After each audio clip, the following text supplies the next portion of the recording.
Olá pessoal, estamos aí para mais um Perguntas e Respostas.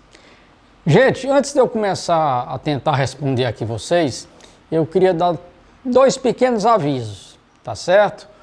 A nossa Rota do Cangaço, a primeira excursão que eu vou fazer aí com algumas pessoas que estão interessadas no tema, tá tudo certo, tá tudo confirmado. Em janeiro a gente está zarpando para fazer Floresta, Serra Talhada, Nazaré, as fazendas todas ali do entorno de Nazaré, onde houveram combates, onde Lampião nasceu, a casa que é a réplica da onde Lampião morou com a avó dele, a casa do Zé Saturnino, a Serra do Pico, vamos também o famoso Raso da Catarina, vamos a Piranhas, Angico, Entremontes, Fazenda Patos, enfim, tá tudo confirmado, tá tudo certo. Em janeiro nós estamos zarpando. E já tem grupos sendo formados para fevereiro e para Semana Santa. E as pessoas que tiverem interesse, é só ver aqui, eu sempre deixo aqui o e-mail da Rota do Cangaço e vocês podem entrar em contato. E a outra coisa, gente, há muito tempo eu recebo muitas mensagens de alguns dos colegas aqui do YouTube perguntando como é que podem me ajudar nessas produções que nós costumamos fazer.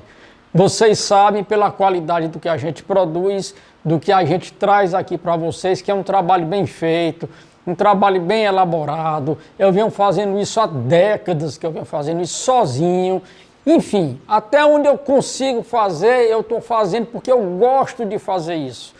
Como vocês sabem, eu tenho uma produtora de vídeo, então isso me ajuda bastante.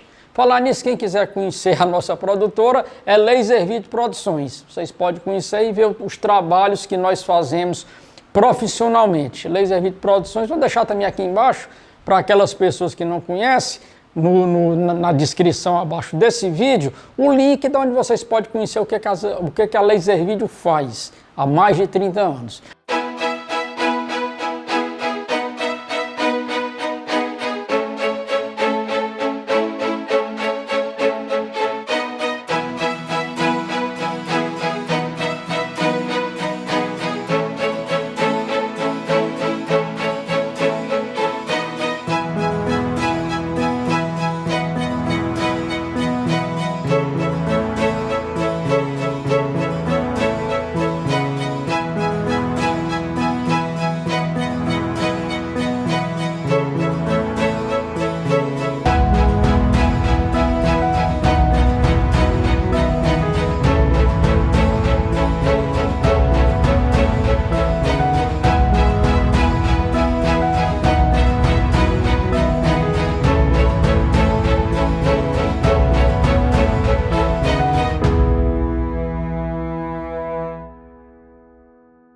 Enfim, e muita gente me manda mensagens querendo ajudar nessas produções.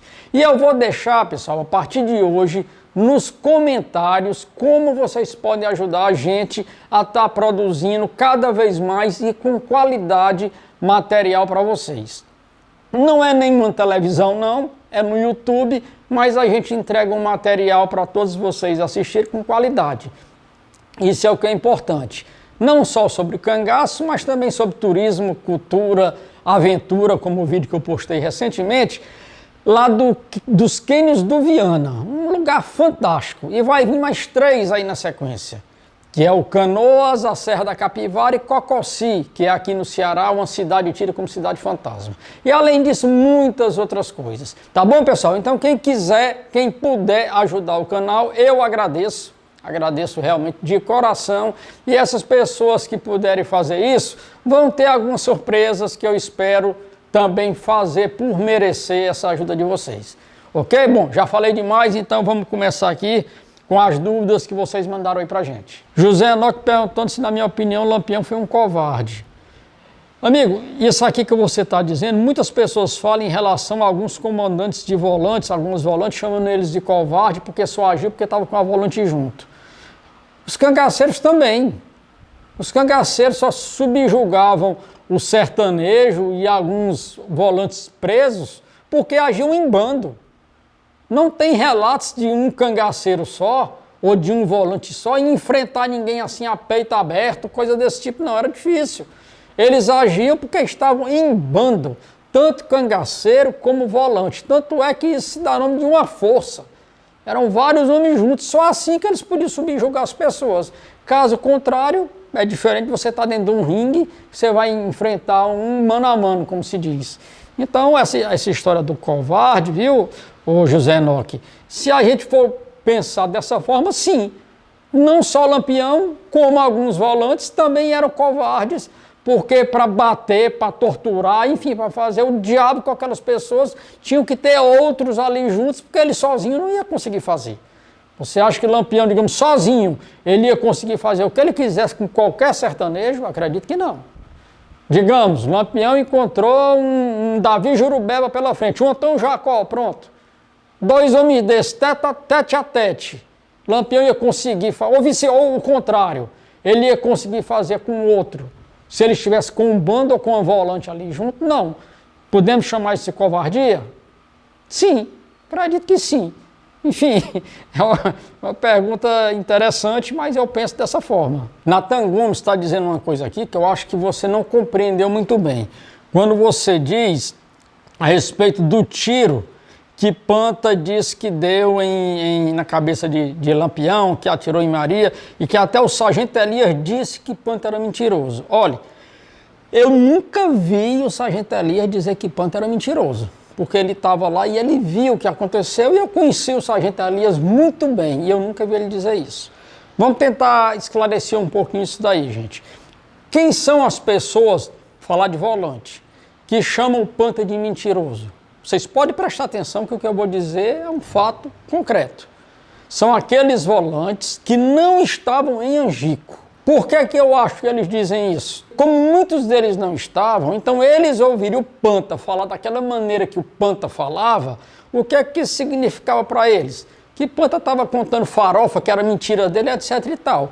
Era a maneira dele falar, como eu já expliquei aqui muitas vezes. Pessoal, mais uma vez eu ressalto aqui a história da interpretação e você saber entender o que a gente diz. Muitas vezes a gente diz uma coisa e algumas pessoas entendem totalmente errado. Por exemplo, o Dilson Cruz, ele está dizendo aqui como é que eu disse em relação ao vídeo do sargento Elias, eu chamei o vídeo de Causos do Sargento Elias, Causos do Sargento Elias.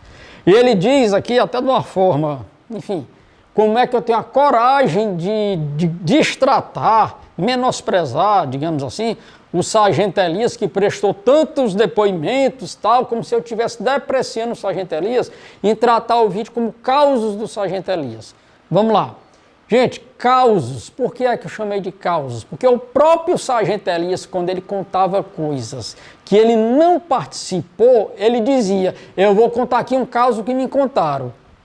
Ou seja, causos é porque não foi ele que viu, não foi ele que presenciou, não foi ele que participou, foi coisas que outras pessoas contaram para ele. Por isso, causos do sargento Elias, nada mais do que isso. Então, quando eu vejo depoimentos assim como o seu, Dilson, você me desculpe, mas é uma prova que às vezes a gente diz uma coisa e as pessoas entendem outra completamente diferente. Aquela tal história, a pessoa entende como quer entender. É só a gente, o que eu costumo dizer também é o seguinte, antes da gente dizer alguma coisa, a gente tem que parar e pensar, rapaz, será que é isso? Será que é aquilo outro? Ele quis dizer isso, eu quis dizer aquilo.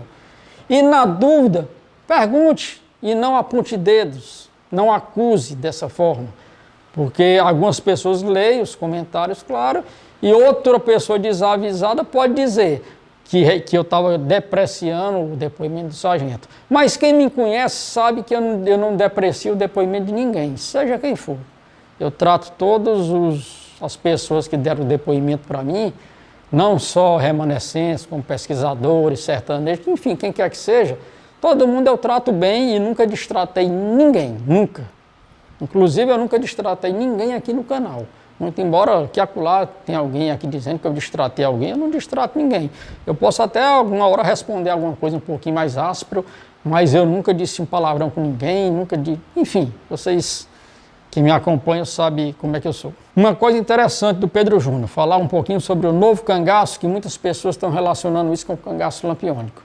Gente, não tem nada a ver e ao mesmo tempo alguma coisa tem. A gente não pode dizer que é tudo diferente ou que é tudo igual. De forma alguma. O que eu considero que é igual? O terror. o terror que as populações, principalmente do sertão, onde esses assaltos a banco geralmente acontecem, cidades menores, cidades pequenas, as pessoas ficam aterrorizadas. Então isso daí é sim igual ao cangaço lampiônico. Era o terror que o sertão sofria quando aqueles homens chegavam em Mossoró, enfim, falando Mossoró porque é o mais emblemático, mas em tantas outras vilas e cidades, quando eles chegavam, principalmente quando eles chegavam em tiroteio, cercando a cidade, atirando, era um terror com toda certeza, igual hoje, como a gente vê na televisão, esses grupos invadindo aí para assaltar banco, principalmente. É um terror total e absoluto. Isso aí é igual, isso aí eu digo que não tem o que diferenciar um do outro, mas só, mais nada. Tudo diferente. A começar que cangaceiros eram nômades, cangaceiros viviam literalmente dentro do mato. Um assaltante hoje de banco, coisa desse tipo, ele não vive dentro do mato. Quando ele ganha o dinheiro dele, muito ele vai para um hotel, ele viaja, ele tem carrão e etc e tal. A gente vê isso constantemente aí na televisão, nos meios de comunicação. E na época do cangaço, até o artigo que eu escrevi já uma vez, era uma ilusão. O que adiantava os cangaceiros, principalmente os chefes de bando, terem ouro, quilos de ouro e dinheiro para gastar onde? Para fazer o quê? Morando no meio do mato, pior do que bicho que rasteja? Era uma ilusão total e absoluta. Esse artigo que eu fiz, qualquer hora eu vou postar aqui, vocês vão ver que o cangaço era uma grande ilusão, inclusive para eles, porque nenhum deles usufruiu de nada que se passou naquela vida, nem o grande chefe Lampião. Eu acredito até, uma suposição, que Lampião já no fim da existência dele, não só ele, como aqueles que já estavam há anos no cangaço, já deviam estar muito arrependidos, porque aquilo não era vida, aquilo não era vida. A poesia no cangaço só existe para os poetas, para os músicos, para os artistas, para os cordelistas, enfim, mas a vida no cangaço era uma vida de tristeza e dor. Ok, amigo? Cassiano está dizendo que Lampião era bem recebido porque ele pagava tudo, tratava as pessoas direito e as volantes não. Eu acho que é isso que ele está dizendo aqui. Amigo, a mesma coisa, Lampião precisava tratar bem as pessoas porque ele dependia daquilo ali. Ele dependia que as pessoas o ajudassem com informações, com mantimentos, com guarita e etc e tal. Então, ou ele fazia isso, tratava bem as pessoas, ou ele não ia ter apoio de ninguém. Caso a pessoa se recusasse ou até mesmo denunciasse, aí a coisa mudava de figura, e muito. O 44 está perguntando, o seu Eliseu, qual volante ele pertencia. Ele pertenceu a algumas volantes, mas a mais importante foi a de Zé Rufino.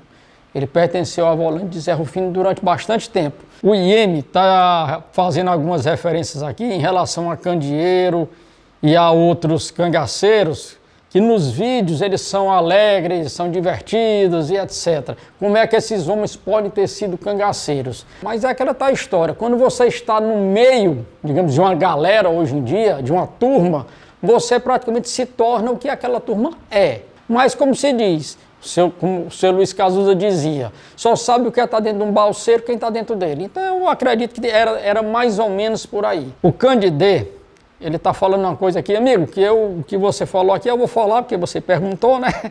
Mas eu acho que enfim, não tem muito porquê de você estar dizendo isso. Você está colocando aqui que devia fazer uma petição para eu liberar tudo que eu tenho, isso, aquilo outro, que, como se eu escondesse alguma coisa. Amigo, eu vou ser bem honesto, como eu sempre sou. O material que eu gravei ao longo de tanto tempo, eu disponibilizo aqui no YouTube, porque eu quero, porque eu gosto, eu não escondo nada. Tudo que eu gravei, eu estou postando devagarinho. Como eu já falei, é difícil recuperar essas fitas antigas, mas eu faço isso com prazer. Eu gosto de mostrar esses vídeos, eu gosto da gente debater, da gente conversar sobre os depoimentos, e eu não tenho por que esconder nada. As únicas coisas que eu disse que não vou postar, pelo menos até quando eu não sei, são alguns depoimentos que falam de algumas coisas que todo mundo já sabe. É que cangaceiro matava, que cangaceiro praticava torturas e coisas desse tipo. Todo mundo sabe disso, tanto faz eu postar ou não, isso é uma realidade. Agora dizer que todo cangaceiro praticava essas ações, aí é diferente. A gente também não pode generalizar da mesma coisa Da mesma maneira que não pode dizer que todo volante era corrupto. Não pode, claro que não. Tinha cangaceiros maus, perversos? Tinha. Tinha outros que não eram maus nem perversos? Tinham, estavam ali por outras situações. É mais ou menos isso, mas eu não escondo nada não, amigo, tá certo? Moreno falou abertamente, está aí nos livros, está em vídeo, ele dizendo que matou 21 pessoas e isso, aquilo, outro. Então é só isso, tá? Como eu repito, eu não escondo nada e eu não entendi aqui por que o amigo fez essa pergunta. Alessandro, o que você está perguntando aqui, todo dia se pergunta isso. A velha história, por que a família Ferreira não faz exame de DNA e por que os pesquisadores não fazem. Pesquisador não tem gerência nenhuma sobre isso. Nenhuma. Da mesma maneira que você que perguntou e qualquer outra pessoa curiosa vai ter que gerência para obrigar alguém a fazer algum exame. Agora, pelo que eu sei, o exame com o suposto irmão de Lampião foi feito e, pelo que eu sei, não foi conclusivo e não deu positivo, deu negativo.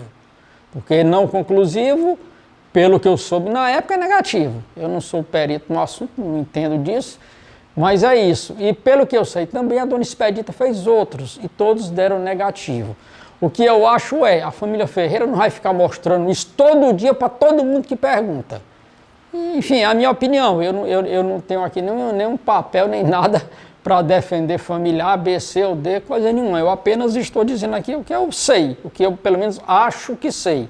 Tá certo? Mas é só isso. É até para nós pesquisadores, vocês não fazem ideia da quantidade de mensagens que a gente recebe, pelo menos eu, quase todo dia de pessoas perguntando sobre esse exame. É impossível responder um por um, a mesma coisa que eu estou dizendo aqui, eu já falei isso outras vezes. A tiazinha do sertão está falando aqui, acredito que é em relação ao seu Eliseu, dizendo que ele ainda está vivo, que é uma relíquia. Não, pessoal, todos os que eu entrevistei, acredito que o que o João entrevistou também, todos já partiram. A única cangaceira viva que a gente sabe é a Dulce, como vocês sabem, e volante, eu não sei se tem algum volante vivo ainda que tenha participado do combate. Francisco Rufo está colocando aqui uma coisa bem certa, que o seu Eliseu, quando respondia as perguntas, ele sempre dizia algumas coisas para fazer referência àquilo que ele estava falando. E falava o nome de pessoas, de lugares, enfim. Ou seja, realmente ele conhecia, ele sabia o que ele estava dizendo. Então é verdade, viu, Rufo? O seu Eliseu, o qual o amigo João gravou, ele com certeza falou com propriedade. Francisco Oliveira, querendo saber se o soldado Adriano foi resgatado pelos volantes. Foi sim. Ele foi levado, o corpo dele foi levado pela volante e depois teve honras militares. Muita gente não sabe disso, mas depois ele teve honras militares também. O que eu já disse outra vez. Gente, no calor da emoção ali daquele negócio, na hora muita coisa ficou, digamos, deixado de lado por uns dias, por uns momentos. Por quê? Porque a euforia de ter matado o Lampião foi muito grande. Então, na hora que eles chegaram ali em Piranhas, não tinha nem como prestar honras militares a Adriano, enfim, nada disso. Eles só queriam festejar, era dizer para o Brasil e para o mundo que tinham pego o rei do cangaço. É mais ou menos por aí. Por isso que muita coisa que as pessoas às vezes comentam não tem muito sentido. Por quê? Porque você esquece do calor da emoção. É mais ou menos isso aí. Paulo César está falando aqui um pouco sobre a revolta do povo que gerou Lampião e que gerou Antônio Conselheiro por conta das injustiças, etc e tal. Amigo, com certeza o povo do sertão se sentia, e ainda hoje, de certa forma, se sente desamparado.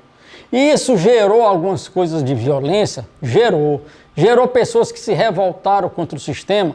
Gerou. Mas a gente não pode nunca comparar Antônio Conselheiro com o Lampião. São coisas completamente diferentes. Eu não sei também, peço desculpa, eu não sei se você quis comparar um com o outro, mas você citou os dois, tá certo? Então a gente não pode querer comparar o Antônio Conselheiro com o Lampião. São coisas bem distintas. O Antônio Conselheiro era um beato, tratava as pessoas só com rezas e coisas desse tipo.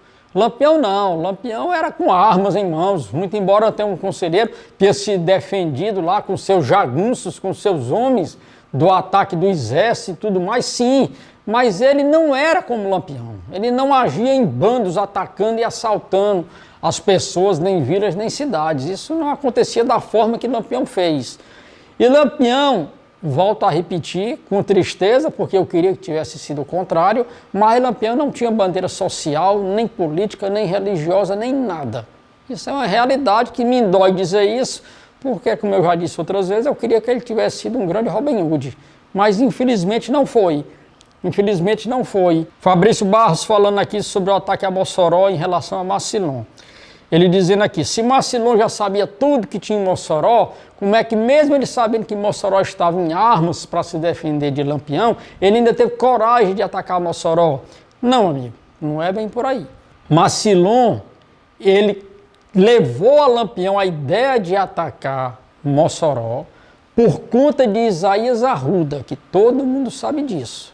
Mas Marcilon já andava no meio do mato e estava com o Lampião ali naquela junção ali para atacar Mossoró já há bastante tempo. Ou seja, ele não sabia que Mossoró estava preparada daquele jeito. Ele não sabia.